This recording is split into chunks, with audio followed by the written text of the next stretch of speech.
Welcome back. Joining us in the studio now is Dr. Michael Clota, a board-certified radiologist at UT Health East Texas Breast Care Center. So seeing that it's Breast Cancer Awareness Month, we're talking about the importance of mammograms and screenings. So tell me, what is one of the biggest misconceptions when it comes to these screenings? Well, the biggest misconception is that a screening mammogram would help prevent breast cancer, and of course that's not the case. What we're trying to do is detect something, should it exist, detect it as early as possible. Yeah, so what are these things that women are wanting to be tested for, should be looking for, whether it's symptoms or just while they're at the doctor's? Well, the majority of women that we're going to screen are asymptomatic. They have absolutely no symptoms, and that's obviously a good thing. And those are women that need to come in every 12 months and receive that snapshot of a screening mammogram and give us that opportunity to pick up an abnormality should it exist. So every 12 months, when do you think women should start coming in and getting these screenings? At what age? Most women without a significant family history should start at age 40 and get a baseline mammogram, and then every 12 months thereafter.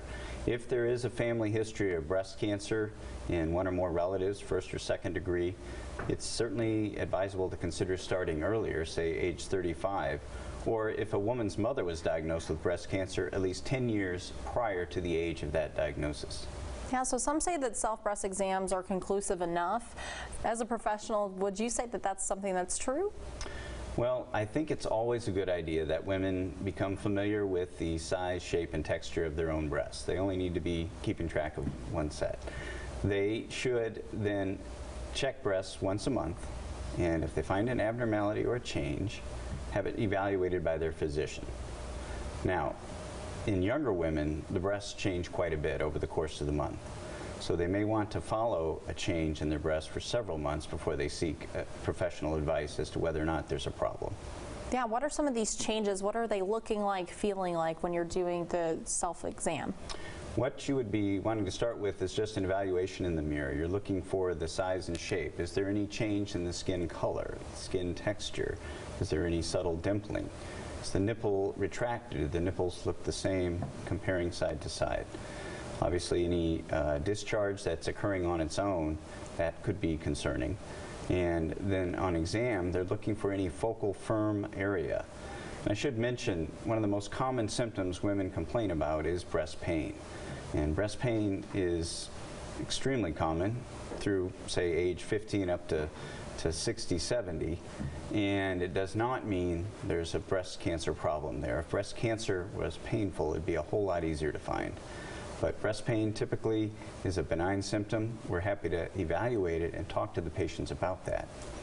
Where can people find more information about this or schedule an appointment with y'all?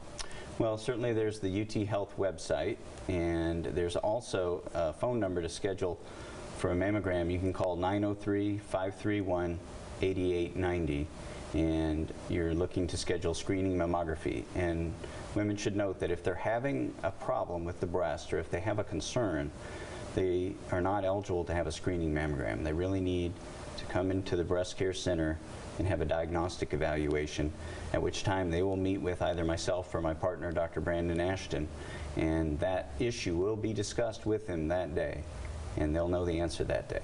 All right, Dr. Clota, thank you so much for stopping by to educate us this Tuesday morning. You're welcome.